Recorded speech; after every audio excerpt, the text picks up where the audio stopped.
வணக்கம். எப்படி இருக்கீங்க? என் பேர் வந்து டி செல்வா. சில பேர் என்னை பற்றி தெரியும், சில பேருக்கு தெரியாது. நான் தான் ஸ்டார் பத்திரிக்கையில் வாஸ்து சாஸ்திரா பற்றி மலேசியாவில் எழுதியிருக்கேன்.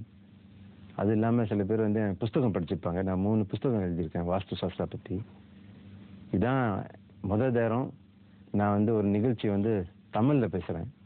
இது வரைக்கும் ரொம்ப பேர் வந்து ஆங்கிலம்லாம் எனக்கு கேட்டிருக்காங்க. நான் உலம்புறா வந்து வாஸ்து பற்றி சாஸ்திரா பற்றி நல்லா பேசியிருக்கேன். இந்த ஸ்பெஷல் ப்ரோக்ராம் வந்து கிராண்டாக நல்லா செய்ய வந்து ஆடியன்ஸும் வந்துருக்காங்கல்ல ஸ்டுடியோலேருந்து. இந்த மாதிரி ஆடியன்ஸ் வந்து கலந்து இந்த மாதிரி வாஸ்து சாஸ்திரா பற்றி இன்னும் கொஞ்சம் கூட பேசி இன்னும் விபரமாக எல்லா பேருக்கும் தெரியணும்னு. இப்போ வந்து வாஸ்து சாஸ்திரான்னா ரொம்ப பேருக்கு தெரியாது. வாஸ்து சாஸ்திரான்னு தெரியாது, வாயில் வந்து வராது. இப்போ வந்து இந்தியன் ஃபங்க்ஷன் சொன்னால் எல்லா பேருக்கும் தெரியும். அதை பற்றி நான் இன்னைக்கு பேச போகிறேன். என் கூட வந்து அப்போ குருவும் வந்திருக்காரு, அதை பற்றியும் பேசுவோம். அதுக்கு முந்தி வாஸ்துன்னா என்னன்னு தெரியணும்ல. இப்போ வந்து இந்தியா எடுத்துக்கிட்டிங்கன்னா எந்த பத்திரிக்கையும் எடுத்திங்கன்னா அந்த விளம்பரம், அது கிளாசிஃபைட் அட்வர்டைஸ்மெண்ட் வரும். வீடு விற்கிறாங்க, வீடு வந்து வாடகைக்கு போகுது. அது இந்த விளம்பரம்ல வந்து நிச்சயமாக வாஸ்து சாஸ்திரா கம்ப்ளைண்ட்னு வரணும். இல்லாட்டி அந்த வீடு விற்க முடியாது, வாடகைக்கு போகாது, அந்த மாதிரி இருக்குது. இன்னும் வேறு நாட்டிலலாம் இந்த மாதிரி நடக்கலை. இன்னும் இந்தியாவில் இப்படி நடந்திருக்கு. இதே மாதிரி வேறு நாட்டிலையும் நடக்க போகுது.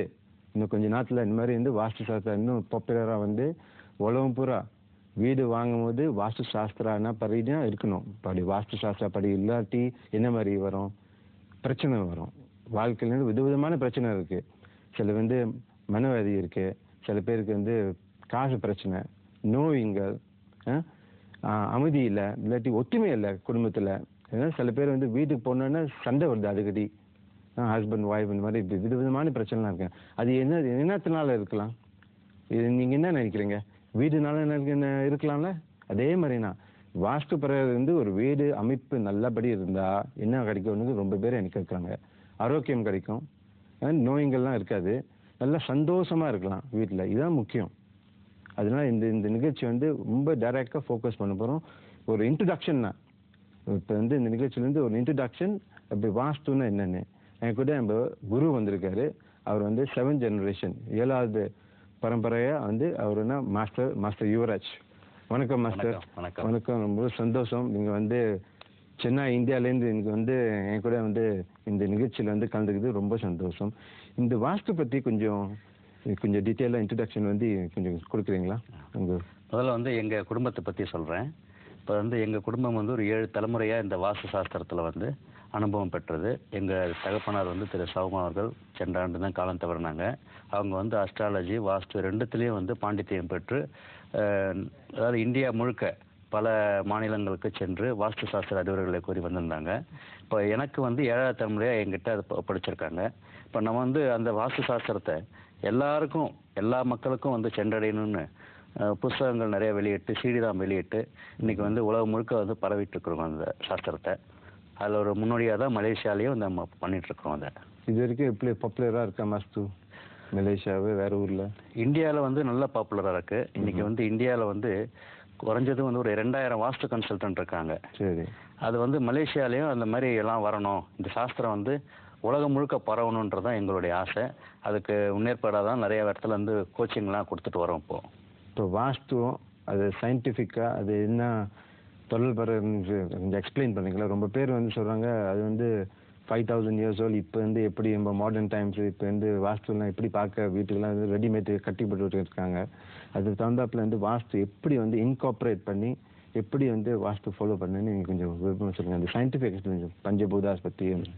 அதாவது வாஸ்துன்றது சாஸ்திரம், அதாவது முன்னோர்கள் சொன்னதுனால அது சாஸ்திரம். ஆனால் அது வாஸ்துன்றது ஒரு விஞ்ஞானம், அது இயற்கையின் விஞ்ஞானம்னு சொல்கிறோம்.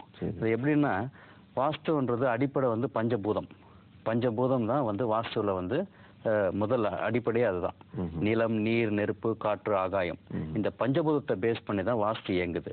அதில் வந்து வடகிழக்கு மூலை நார்த் ஈஸ்ட் கார்னர் வந்து நீர், தென்கிழக்கு மூலை சவுத் ஈஸ்ட் கார்னர் வந்து நெருப்பு, சவுத் வெஸ்ட் கார்னர் தென்மேற்கு மூலை வந்து பூமி, வடமேற்கு மூலை வாயு மூலைன்றது நார்த் வெஸ்ட் கார்னர் வந்து வாயு. இப்போ வந்து பிரம்மஸ்தானம்னு சொல்லக்கூடிய சென்டர் ஆஃப் தி பிளேஸ்ன்னு சொல்கிறோம், அது வந்து ஆகாயம். இப்படி பஞ்சபூதங்கள் நம்ம வசிக்கிற இடத்துல வந்து ஆளுமை பண்ணிகிட்ருக்கு. அதே மாதிரி நவகிரகங்கள் 9 கிரகங்கள் நம்ம வசிக்கிற இடத்த வந்து ஆளுமை செய்யுது. அது எப்படி கட்டுன்னு சொன்னா, நார்த் ஈஸ்ட் கார்னர்ல வந்து புதன் ஆக்குப்பை பண்ணுது, ஆளுமை செய்யுது. இந்திரன் மூலைன்னு சொல்லக்கூடிய கிழக்கு வந்து சுக்கிரன் ஆளுமை செய்யுது. அக்னி மூலைன்னு சொல்லக்கூடிய சவுத் ஈஸ்ட் கார்னர் வந்து மூன் சந்திரன் ஆக்குப்பை பண்ணுது. சவுத் தெற்குன்ற அந்த இடத்த வந்து செவ்வாய் என்ற கிரகம் ஆக்குப்பை பண்ணுது. தென்மேற்கு மூலையை வந்து ராகு என்ற கிரகம் வந்து ஆளுமை செய்யுது. மேற்கு என்ற இடத்த வந்து சனி கிரகம் வந்து ஆளுமை செய்யுது. வடமேற்கு என்ற மூலையை வந்து கேது வந்து ஆளுமை செய்யுது. வடக்கு என்ற இடத்த வந்து குரு ஆளுமை செய்யுது. சென்டர் ஆஃப் தி பிளேஸ் அப்படின்னு சொல்லக்கூடிய மத்தியம ஸ்தானத்தை சன் வந்து ஆக்குப்பை பண்ணு. இப்படி வந்து 9 கிரகங்களும் பஞ்சபூதங்களும் நம்ம வசிக்கக்கூடிய இடத்த வந்து ஆளுமை செஞ்சு அதை வந்து நன்மை பயக்கிறது நமக்கு.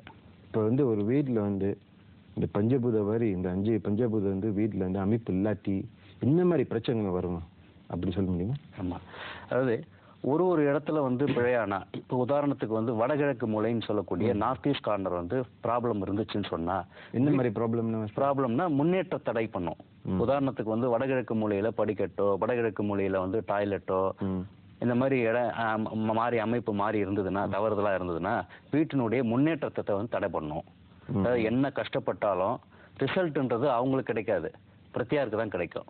சரி, அந்த மாதிரி ஒரு பிரச்சனை பண்ணும். அக்னி மூலைன்னு சொல்லக்கூடிய கிச்சன், அந்த இடத்துல வந்து சமையலறை இல்லைன்னு சொன்னா வியாதி, அங்கிருந்து சமைச்சு சாப்பிட்டா வியாதியை கொடுக்கும்.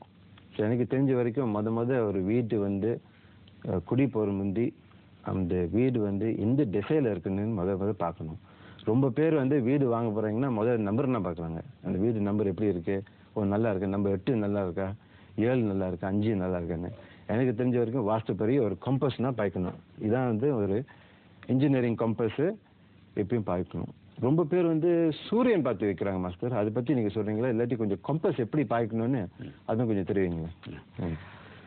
இது வந்து சாதாரண இன்ஜினியரிங் காம்பஸ் தான். இது வந்து வாஸ்துக்குன்னு ஒரு தனி காம்பஸ் கிடையாது. இந்த இன்ஜினியரிங் காம்பஸில் வந்து நம்ம வந்து ஒரு வீடினுடைய வாசல், அந்த வீட்டினுடைய முகத்தோற்றம் வந்து என்ன டைரக்ஷனில் இருக்குன்றது இந்த காம்பஸ் மூலியமாக தான் பார்க்க முடியும். இப்போ இந்த காம்பஸில் எடுத்துக்கிட்டிங்கன்னா ஒரே ஒரு திசையை தான் காமிக்கும், வடக்கு. நார்த்தை வந்து அதை காமிக்கும். நார்த்தை வந்து நம்ம டிட்டர்மைன் அதை உறுதிப்படுத்திக்கிட்டோம்னு சொன்னால் அடுத்த டைரக்ஷனை நம்ம வந்து கால்குலேட் பண்ணிக்கலாம். இப்போ வந்து இந்த திசை, இந்த வீடு வந்து வடக்குல இருக்கு, இந்த வீடு வந்து தெற்குல இருக்குன்றது வந்து துல்லியமா பாக்குறதுக்கு இந்த காம்பஸ்னால தான் முடியும். சூரியனை வச்சு வந்து பார்க்க முடியாது. ஏன்னு கேட்டா சூரியன் வந்து உத்தராயணம் தட்சிணாயனம் 2 காலம் இருக்கு. உத்தராயணம் வந்து 6 மாசம் வந்து நார்த் ஈஸ்ட்ல இருந்து ஈஸ்ட் டிராவல் பண்ணுது. தட்சிணாயனம்ன்றது வந்து ஈஸ்ட்ல இருந்து சவுத் ஈஸ்ட் டிராவல் பண்ணுது. அதனால வந்து சூரியன் ஒரே இடத்துல நிலையா இருக்கிறது இல்லை. அதனால வந்து பர்ஃபெக்டா வந்து துல்லியமா வந்து இந்த டைரக்ஷனை நம்ம தெரியணும்னா காம்பஸ் மூலியமா தான், திசை காட்டும் கருவி மூலியமா தான் பார்க்க முடியும். சரி, இப்போ வந்து ஒரு காம்பஸ் வச்சு ஒரு வீடு பார்த்துட்டோம், அது அடுத்தது என்ன செய்யணும்? சரௌண்டிங் பார்க்கணுமா? எப்படி அந்த வீடு என்ன மாதிரி இருக்கணும், அதை பத்தி கொஞ்சம் சொல்றீங்க? அதாவது ஒரு வீடை வந்து நீங்க வாங்க போறீங்கன்னு சொன்னா உங்க ராசி பிரகாரம் இந்த வீடு வந்து இருக்குதான்னு முதல்ல பார்த்துக்கணும். அதுக்கப்புறம் வந்து அந்த வீட்டினுடைய வெளித்தோற்றம், டி ஜங்ஷன் முச்சந்தியில் இருக்கா, இல்ல ஒய் ஜங்ஷன் இந்த மாதிரி சந்திப்புல இருக்கா, இல்ல வந்து வீடு வந்து ரோடை விட வந்து பள்ளமா இருக்கா, இந்த மாதிரி விஷயங்கள்லாம் வந்து நம்ம முதல்ல பார்த்துக்கணும். டைரக்ஷன் வந்து இம்பார்ட்டன்ட், அது இல்லாம இது ரொம்ப இம்பார்ட்டன்ட். இப்போ வந்து முச்சந்தி மாதிரி வீடுங்களுக்கு வந்து வாஸ்துல பரிகாரமே கிடையாது, அதாவது வசிக்கவே முடியாது அங்க. அப்போ ஒரு ஆள் வந்து குடியிருந்தா முச்சந்தி வீட்டில் என்ன மாதிரி இஃபெக்ட் இருக்கும்னு சொல்லுங்க. அதாவது தீராத வியாதிகள்னு சொல்லக்கூடிய டெர்மினல் இல்னஸ் வந்து கண்டிப்பா இருக்கும். கேன்சரு என்ன சொல்ல பர்டிகுலரான்னு சொல்ல முடியாது, அது வியாதி வந்து தொடர்ந்து இருந்துட்டே இருக்கும்.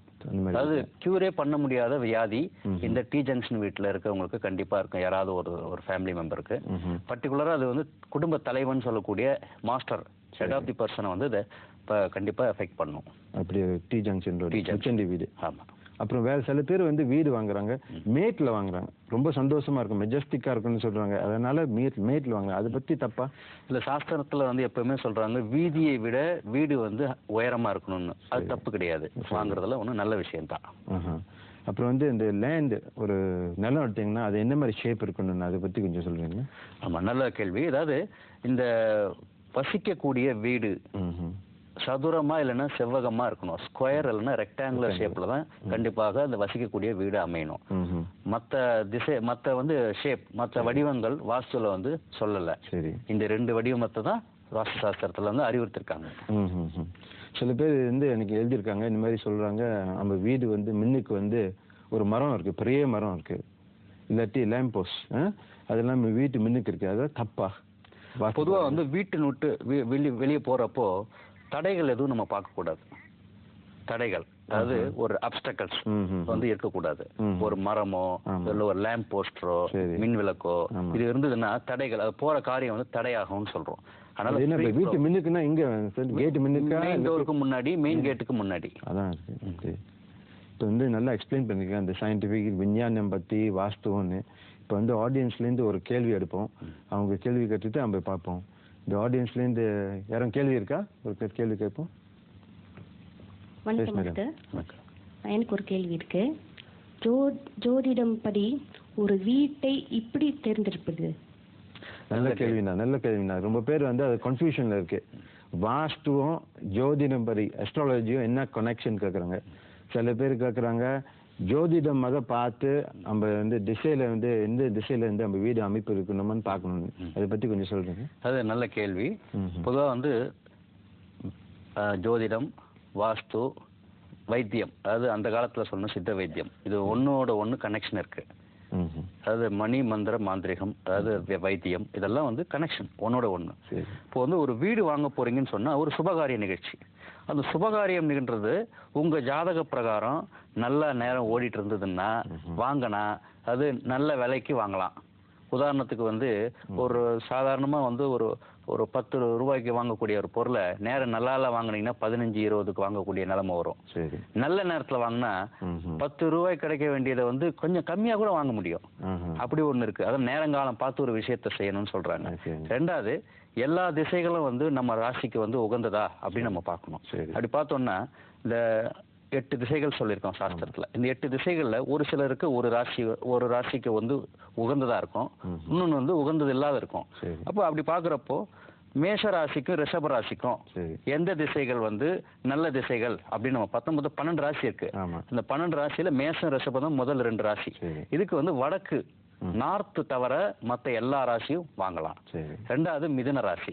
மிதுன ராசிக்கு வந்து தென்மேற்கு மூலையை வாங்கக்கூடாது. பொதுவாகவே வாஸ்து சாஸ்திர பிரகாரம் சவுத் வெஸ்ட் கார்னர் வந்து விளக்கப்படணும். பர்டிகுலரா இந்த மிதுன ராசிக்காரங்க தென்மேற்குல இருந்தா கூடுதலான ஒரு கஷ்டத்தை அனுபவிப்பாங்க. ரெண்டாவது வந்து கடகம் அண்ட் சிம்ம ராசி. இந்த கடக சிம்ம ராசிக்கு ஈஸ்ட் ஃபேசிங்ல வந்து ப்ராப்பர்ட்டி வாங்கக்கூடாது.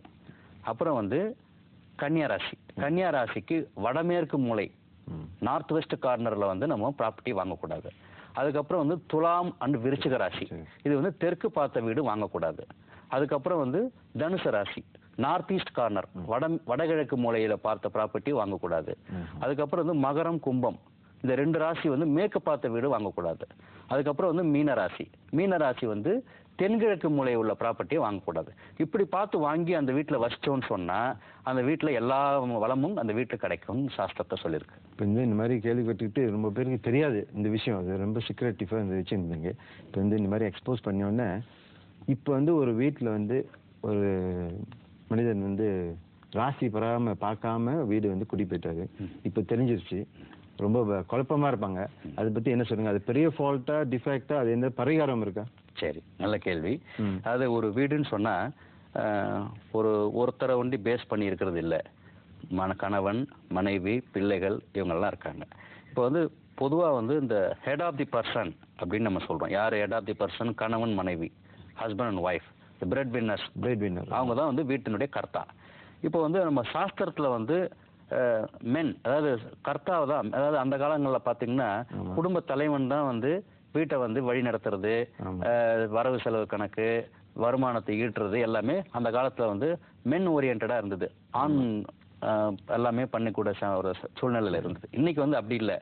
கணவன் மனைவி 2 பேருமே ஒர்க் பண்றாங்க. 2 பேருமே அந்த பொறுப்பு ஈக்குவலா கிடைக்கிறதுனால கணவன் அல்லது மனைவிக்கு அந்த திசைகள் வந்து சாதகமா இருந்தாலே கூட போதும். சரி, நல்ல கேள்வினா. இப்போ வந்து சில பேர் வந்து பெண்கள் கேட்குறாங்க, நானும் பிரைட் வின்னராக வந்துட்டேன், அதனால அம்பரோட ராசி பார்க்கணும்னு கேட்காங்க. அப்படி தான் கணவன் அல்லது மனைவி 2 பேருக்கு யாருக்காவது ஒருத்தருக்கு மேட்ச் ஆனா கூட பரவாயில்ல.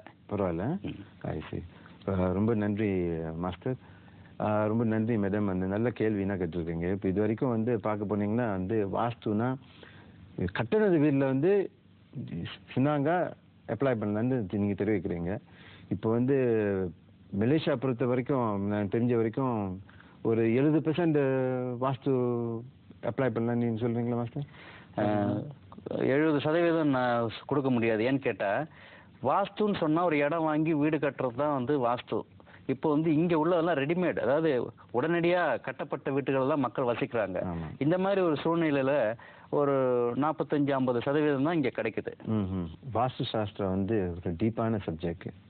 ஒரு 15 நிமிஷத்தில் வந்து ரொம்ப விஷயம்லாம் தெரியாது. அப்போது மாஸ்டர் வந்து நல்ல விபரமாக சொல்லியிருக்காரு. இப்போ வந்து அடுத்த செக்மெண்ட்டில் வந்து இன்னும் கொஞ்சம் டீப்பான டீட்டெயில்ஸ்லாம் எப்படி வீடு வந்து அமைக்கணும்னு பார்ப்போம். இந்த ஒரு சின்ன கமர்ஷியல் பிரேக் முடிஞ்சோடனே மீண்டும் சந்திப்போம்.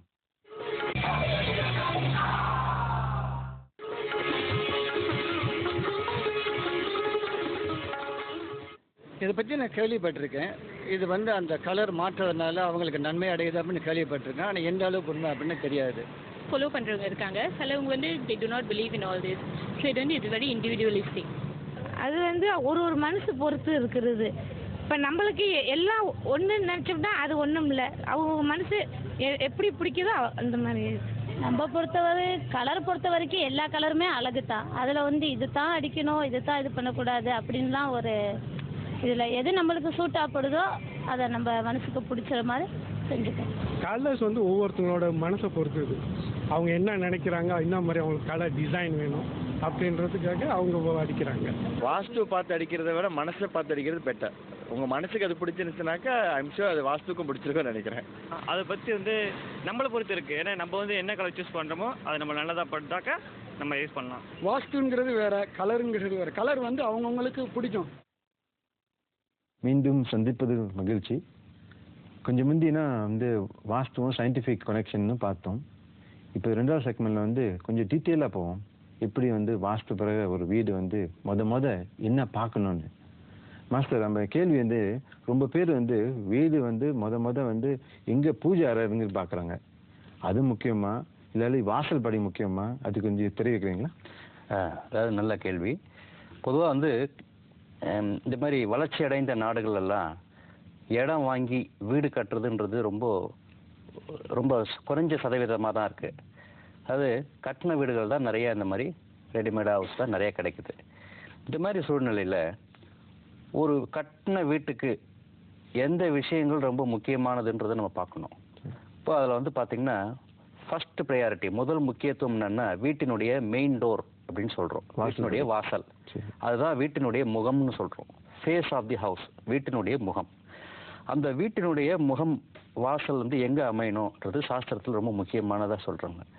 8 திக்கில், அதாவது 8 திக்கில் வந்து தென்மேற்கு நீங்களாக சவுத் வெஸ்ட் கார்னர் தவிர்த்து மற்ற 7 திசைகளிலும் அந்த வாசக்கால் அமையலாம். அதில் வந்து ரொம்ப முக்கியன்றது ஒரு வீட்டினுடைய மெயின் டோர்ன்றது நடு மையத்தில் இருக்கணும். சென்டர் ஆஃப் தி ஹவுஸ், இந்த ஃப்ரண்ட்டில் வந்து சென்டர் ஆஃப் தி ஹவுஸில் வந்து மெயின் டோர் அமைஞ்சதுன்னா அது ஃபர்ஸ்ட் ப்ரையாரிட்டி. சரி, சில பேர் வந்து சொல்கிறாங்க வாசல் பார்க்காம வீடு நம்பர் பார்க்கலாங்க. அது முக்கியமா? வீடு நம்பருக்கும் சாஸ்திரத்துக்கு சம்மந்தமே கிடையாது. வாஸ்து சாஸ்திரத்துக்கும் நம்பருக்கும் சம்மந்தமே இல்லை. அப்போ எந்த நம்பர்லாம் இருக்கலாம்? கண்டிப்பாக இருக்கலாம். அடுத்தது வாசல் படி பார்த்தோன்னே அடுத்தது என்ன முக்கியம்? ஒரு வீட்டில் வந்து ரொம்ப அறைகள் இருக்குது, அது எந்த ரூமில் வந்து முத பார்க்கணும்? 2வது வந்து வீட்டினுடைய மாஸ்டர் பெட்ரூம் சொல்லக்கூடிய கர்த்தா, அந்த வீட்டினுடைய குடும்ப தலைவனுடைய படுக்கை அறை, பிரெட் வின்னர். எஸ், அது வந்து எங்கே அமையணும் அப்படின்றது சாஸ்திரத்தில் ரொம்ப முக்கியமாக சொல்லியிருக்காங்க. அது வந்து 8 திக்கில் சவுத் வெஸ்ட் கார்னர், தென்மேற்கு மூலை தான் வந்து ரொம்ப உகந்த திசையாக வாஸ்து சாஸ்திரத்தில் அறிவுறுத்திருக்காங்க. தென்மேற்கு மூலை ஏன் வந்து பெஸ்ட்டுன்னு நம்ம ஏன் சொல்கிறோன்னு சொன்னால், இந்த நார்த் ஈஸ்ட் கார்னரில் பாசிட்டிவ் எனர்ஜி வருது, ஆக்க சக்திகள் நம்ம வீட்டில் நுழையக்கூடிய வாயில்ன்றது வடகிழக்கு மூலைன்னு நம்ம பார்த்தோம். அது வந்து செட்டில் ஆகிற இடம், அது சேரக்கூடிய இடம்ன்றது தென்மேற்கு மூலை. அந்த தென்மேற்கு மூலையில் தான் வந்து அந்த பாசிட்டிவ் எனர்ஜி ஃபுல்லாக வந்து செட்டில் ஆகுது, அமையிறது. அதனால வீட்டினுடைய கர்த்தா வந்து அந்த இடத்துல தான் படுக்கணும் அப்படின்னு சாஸ்திரத்தில் சொல்லியிருக்கிறாங்க. அப்போ இப்போ பிள்ளைங்கள் படுத்தா எப்படி வரும்? எதுவும் பிரச்சனை வரும்? அதாவது அந்த இடத்துல யார் படுக்கிறாங்களோ, தென்மேற்கு மூலையில் யார் வசிக்கிறாங்களோ அவங்க அந்த குடும்பத்தை கண்ட்ரோல் பண்ணக்கூடிய ஒரு அதிகாரம் அவங்களுக்கு கிடைக்குது அப்படின்றது சாஸ்திரத்தில் இருக்காங்க.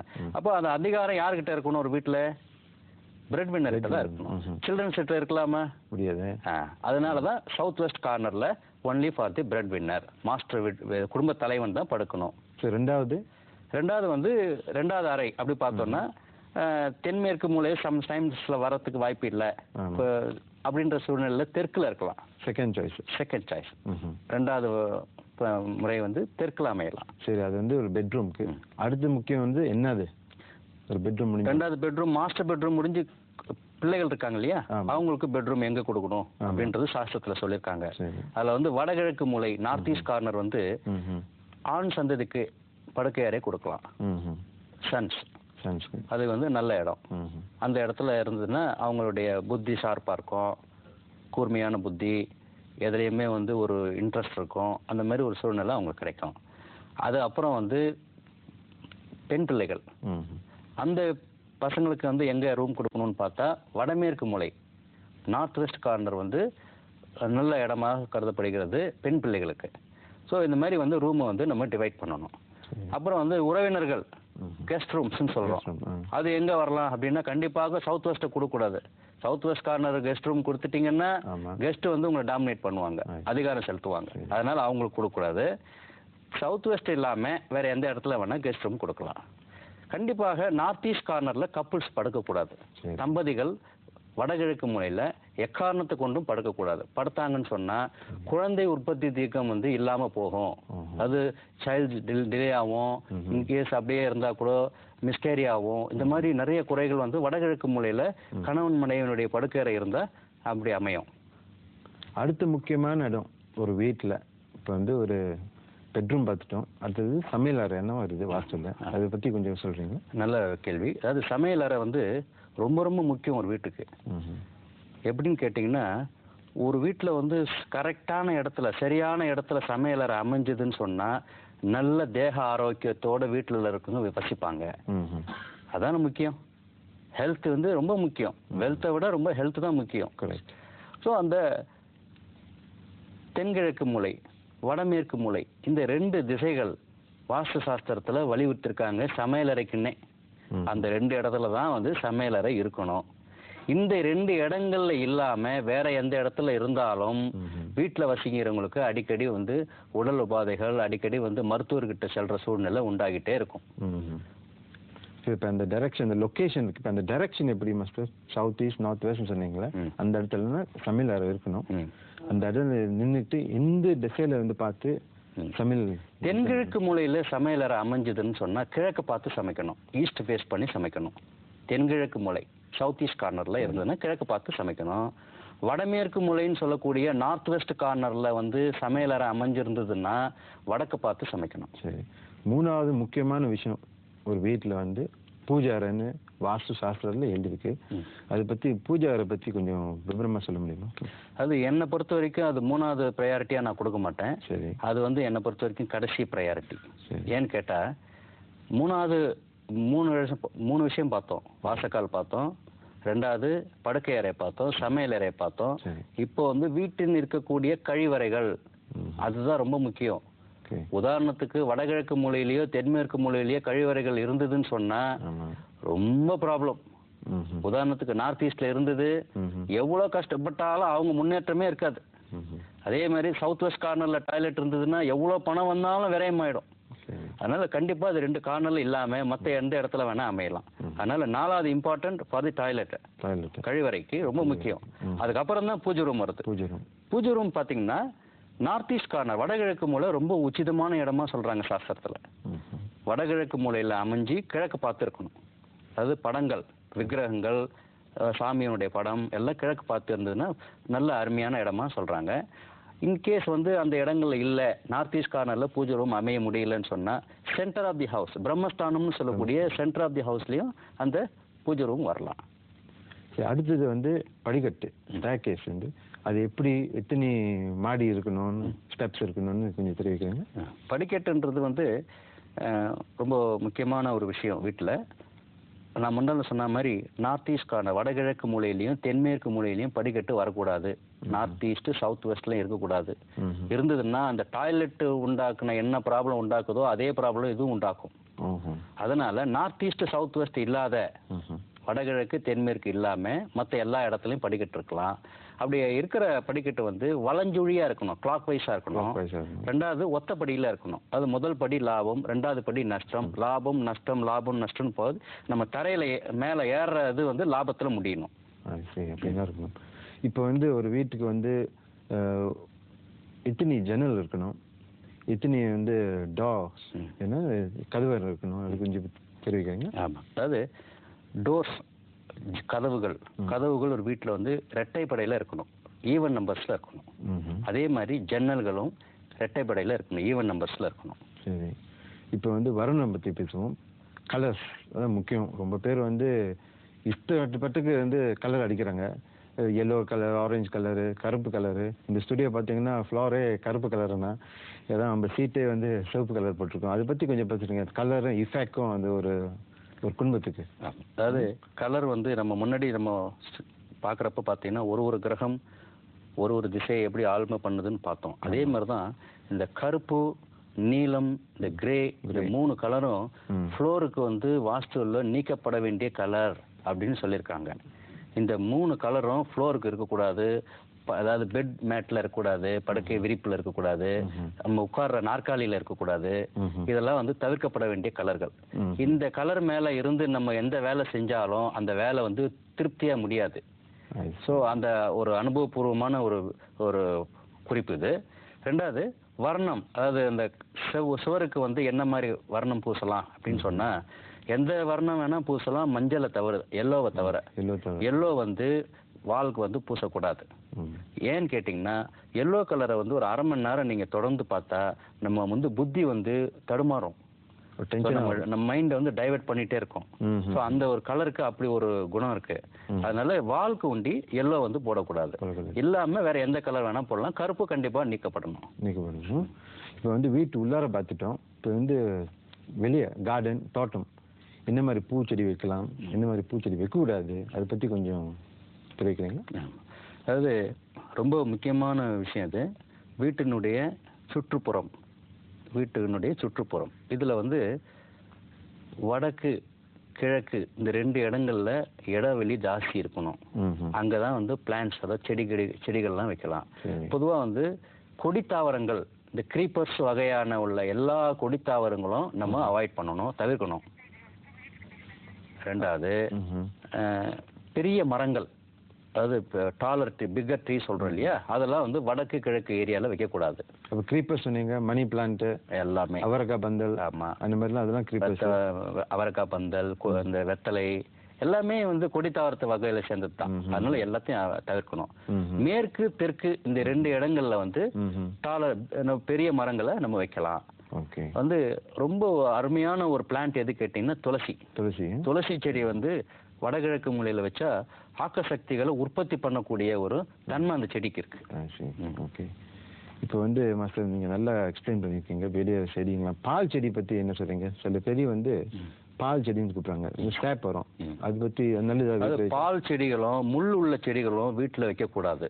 வீட்டுக்கு வெளியே இருக்கக்கூடாது, உள்ளுக்குள்ளே வைக்க கூடாது. ரோஜா பூ இருக்கக்கூடாது. ஆமா. அப்புறம் வந்து ரொம்ப முக்கியம் கருவேப்பிலை செடி. நீங்க கேட்க மாட்டீங்க. கருவேப்பிலை செடி அது கண்டிப்பாக தவிர்க்கப்பட வேண்டிய ஒரு செடி. கருவேப்பிலை வீட்டுல இருந்ததுன்னா ஆண் சந்ததியினுடைய மூளையை பாதிக்கக்கூடிய தன்மை அதுக்கு இருக்கு. அது எப்படி இருக்காம இருக்க முடியாது? ஹிந்து வீட்டுல இருந்து எல்லா வீட்லயும் இருக்கும். சமையலுக்கு பாய்க்கிறாங்களா? சமைக்கல பாய்க்கலாம். ஆனா வீட்டுல அந்த வேர் இருக்கு பாருங்க, அந்த வேர் எங்கெங்கெல்லாம் போதும் அந்த செடி உற்பத்தி ஆயிட்டே இருக்கும். ஆமா. சோ அது வந்து என்ன பண்ணும், எக்ஸஸ் எதுவுமே ஜாஸ்தி ஆச்சுன்னா என்ன ஆகும்? சரி, எதுவுமே அளவோட இருந்தா, அளவுக்கு மேலே போனா அமிர்தமே நஞ்சுன்றாங்க.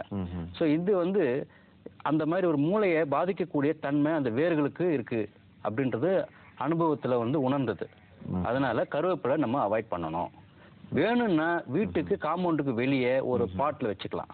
ரொம்ப நன்றி மாஸ்டர், நல்லா டீட்டெயில்ஸ் கொடுத்துருக்கீங்க. வீட்டு உள்ளார எப்படி அமைப்பணும்னு இந்த அறையங்களாம் ரொம்ப இன்ட்ரெஸ்டிங்கான சப்ஜெக்ட் அது. நிச்சயமா ஆடியன்ஸ்லேருந்து பல விதமான கொஸ்டின்ஸ் வந்து அவங்களுக்கு வந்து யோசனையில் இருக்கும். இப்போ வந்து ஒரு கொஸ்டின் எடுப்போம் மாஸ்டர் இந்த ஆடியன்ஸ்லேருந்து. இப்போ கேள்வி இருக்கா ஆடியன்ஸ்லேருந்து? சரிம்மா. வணக்கம் மாஸ்டர். வாஸ்து முறைப்படி வீட்டுக்கு வெளியும் சரி உள்ளேயும் சரி எப்படி சுத்தப்படுத்துவது, அதன் துணுக்கங்கள் கொஞ்சம் சொல்ல முடியுமா? நல்ல கேள்வினா மாஸ்டர்.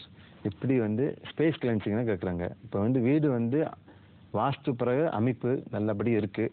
இப்போ அப்படியும் பிரச்சனை இருக்குது. சில பேர் சொல்கிறாங்க வீடு வந்து வாஸ்து பிரகாரம் கம்ப்ளைண்ட், இன்னும் அடிக்கடி சின்ன சின்ன பிரச்சனைலாம் இருக்குது. அது என்ன மாதிரி வந்து ஸ்பேஸ் கிளென்சிங் என்னென்ன காலையில் செய்யணும், மத்தியானம் என்ன செய்யணும், அதை பற்றி கொஞ்சம் டீட்டெயிலாக சொல்கிறீங்களா?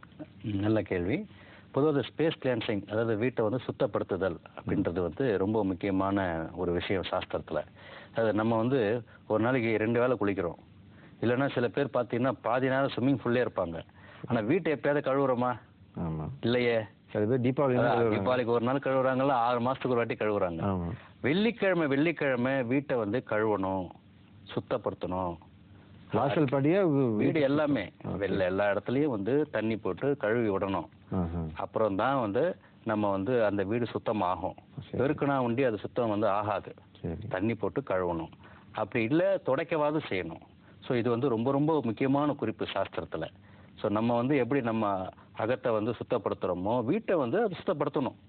அதுக்கப்புறம் வந்து சாம்பிராணி, அப்படி இல்லை ஊதுபத்தி, இது வந்து எல்லா ரூமுக்கும் கொண்டு போயிட்டு அதாவது புழங்காத ரூம் இருக்கு பாருங்க, அந்த இடத்துல வந்து அந்த நெகட்டிவ் எனர்ஜி வந்து சக் பண்ணுறோம். அன்ஆக்கியபைட். ஆமாம். ஸோ அதை வந்து நம்ம எடுக்கணும்னு சொன்னால் எல்லா இடத்துலையும் சாம்பிராணி ஒரு ஊதுபத்தி புகையை வந்து காமிச்சோம்னா அந்த இடம் வந்து ஆட்டோமேட்டிக்காக வந்து நல்ல ஸ்பேஸ் கிளென்சிங் ஆகிடுது. இது அன்னாடும் செய்யணுமா, இது வாரம் செய்யணுமா? அன்னாடும் செஞ்சால் ரொம்ப விசேஷம். முடியாதவங்க வெள்ளிக்கிழமை இல்லை செவ்வாய்க்கிழமை செய்யலாம். இந்த ரெண்டு நாளில் செய்யலாம். வேற ஏதாச்சும் விஷயம் இருக்கா? ஒரு வீட்டுக்கு வந்து இந்த பாசிட்டிவ் எனர்ஜி ரொம்ப வராப்புல, அது என்ன வேற ஏதாச்சும் விஷயம்? பாசிட்டிவ் எனர்ஜின்னு சொன்னால் மாயிலை இந்த பற்றி மாயிலை வந்து ரொம்ப நல்ல ஒரு ரெமெடி அது. அது திருப்பதி எத்தனை பேர் போயிருப்பாங்கன்னு தெரியாது. திருப்பதியில் அன்னாடம் 11 கொத்து மாயிலை வாசலில் கட்டுறாங்க. அவ்வளோ பெரிய பணக்கார கோயில், பிரபலமான சுவாமி, சக்தி உள்ள சாமின்னு சொல்கிறாங்க. இதெல்லாம் அவங்க செஞ்சுக்கிட்டே இருக்கிறாங்க. ஏன்? அந்த எனர்ஜி வந்து கொண்டாடுறதுக்கு தான். இப்போ 11 இலை வீட்டு வாசலில் மாயிலை கட்டிட்டு வந்தோம்னா ஒரு ஆக்க சக்தியை கொடுக்குது, பாசிட்டிவ் எனர்ஜியை ப்ரொடியூஸ் பண்ணுது, நெகட்டிவ் எனர்ஜியை அது அப்சர்வ் பண்ணிக்குது அப்படின்னு சாஸ்திரத்தில் சொல்லியிருக்காங்க. நன்றி மாஸ்டர். இப்போ வந்து நல்லா மாஸ்டர் வந்து எக்ஸ்பிளைன் பண்ணியிருக்காங்க எப்படி அறையங்களாம் வந்து ஒரு வீட்டில் வந்து அமைக்கணும்னு வாஸ்து பிரகாரம். அடுத்தது வந்து 3வது செக்மெண்ட் இந்த கொஞ்சம் இன்னும் டீப்பாக இன்ஃபர்மேஷன் இருக்குது வாஸ்து பிரகாரம். இந்த கொஞ்சம் சின்ன ஷார்ட் பிரேக், கமர்ஷியல் பிரேக் முடிஞ்சோன்னே நம்ம மீண்டும் சந்திப்போம்.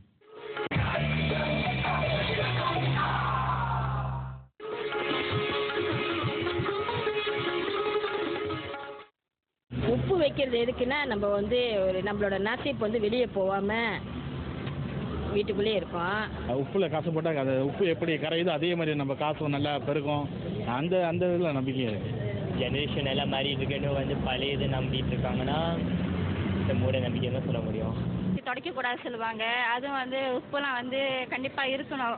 அது வந்து நிரம்பிக்கிட்டே இருக்கணும். அது மாதிரி நம்ம குடும்பமாக நல்லா இருக்குமா? மேபி சயின்டிஃபிக்லி நல்லதாக இருக்கலாம். இல்லை, no, I don't believe that. No, nothing like that. அப்படி குறைவர கஷ்டம் வரும்னு சொல்லுவாங்க. இதை பார்த்தீங்க அப்படின்னா நம்ம முன்னோர்களும் பெரியவர்களும் பற்றி சொல்லியிருக்காங்க. நமக்கு இந்த மாதிரி இருக்கிறது வந்து அது வாஸ்துக்காக காரணத்தை வச்சு சொன்னாங்களோ என்னமோ தெரியாது. ஆனால் இது குடும்பத்துக்கு நல்லது அப்படின்ற விஷயங்கள் சொல்லியிருக்கிறாங்க. உப்பு வீட்டில் இருந்துச்சுன்னா, உப்பு புளி இந்த இது ஐட்டம்லாம் வந்து எப்போதும் வீட்டில் இருந்துச்சுன்னா செல்வங்கள் வந்து பெருகும். அதுக்காண்டி தான் அதை வைக்கிறது. சால்ட்லாம் பார்த்தீங்கன்னாக்கா அது வந்து சயின்டிஃபிக்லி எஃபெக்ட் இருக்குது. ஏன்னா இப்போ நம்ம பெரியவங்களாம் வந்து வெளியே போயிட்டு வந்தாக்க சுற்றி போடுவாங்க. ஸோ அதில் வந்து நம்ம இந்த ஆராஸை கிளென்ஸ் பண்ணோம். மீண்டும் சந்திப்பது மகிழ்ச்சி. இப்போ கொஞ்ச நேரம் முந்தினா நம்ம வந்து எப்படி வாஸ்து வந்து வீட்டில் வந்து அமைக்கணும், இன்டீரியரில் பார்த்தோம், எக்ஸ்டீரியர்லையும் பார்த்தோம். இப்போ சில பேர் வந்து வீட்டுக்கு வந்து வாஸ்து பிரகாரம் வச்சுட்டு இன்னும் எப்படி வந்து அந்த சக்தி பலம் இன்னும் கொஞ்சம் கூட வைக்கலன்னு கேட்குறாங்க. அது வந்து கண்டிஸ்தி பற்றியும் கேட்குறாங்க. சில நேரத்தில் வீட்டில் நல்லான அமைப்பு வேறு ஏதாச்சும் பொருள் இருக்கான்னு கேட்குறாங்க. எனக்கு தெரிஞ்ச வரைக்கும் வாஸ்து பிரகாரம் ரொம்ப பொருள் இருக்குது, ரொம்ப ப்ரொடக்ஷன் இருக்குது வாஸ்துவில். ஒன்று இந்த சுப்ரீம் ப்ரொடக்ஷன் சொல்லுவோம் ஆங்கிலமில். இது வந்து ஸ்வஸ்திகா. இது வந்து இதான் மாஸ்டர் கேட்கணும். இப்போ இந்த ஸ்வஸ்திகா வந்து எங்கள் வீட்டில் வந்து வைக்கணுமா, வீட்டு உள்ளார வைக்கணுமா, வீட்டு வெளியே வைக்கணுமா, பூஜை அறையில் வைக்கிறாங்க சில பேர், அது தப்பா? அதை பற்றி கொஞ்சம் பேசுகிறீங்களா? இது ஸ்வஸ்திகா பற்றி. அது இந்த ஸ்வஸ்திகா வந்து பார்த்திங்கன்னா ஒரு அற்புதமான ஒரு சிம்பல். ஒரு ஒரு கண்டிருஷ்டிக்கு ஒரு பிரமாதமான ஒரு பொருள்னே சொல்லலாம். அது இது வந்து வீட்டினுடைய வாசல், மெயின் டோர் இருக்கு இல்லையா, மெயின் டோரில் கண் ஐ லெவல்னு சொல்கிறோம், கண் பார்வைக்கு நேராக இருக்கிற மாதிரி. எத்தனை அடி இருக்கணும் சார்? அது பர்சனுடைய வீட்டினுடைய கர்த்தாவுடைய ஹைட் ஏற்ற மாதிரி. சில பேர் 5 அடி இருக்கலாங்க, 5.5 இருக்கும். அது மாதிரி அவங்களுக்கு ஏற்ற மாதிரி அவங்க ஐ லெவலில் படுற மாதிரி அந்த இடத்துல வந்து நம்ம வீட்டினுடைய மெயின் டோர் வாசல் கதவுல வைக்கணும். சரி. வச்சுட்டோம்னா இது வந்து என்ன மாதிரி எதுக்காக இதை பயன்படுத்துகிறோம்னு சொன்னால் கண் திருஷ்டிக்கு ஒரு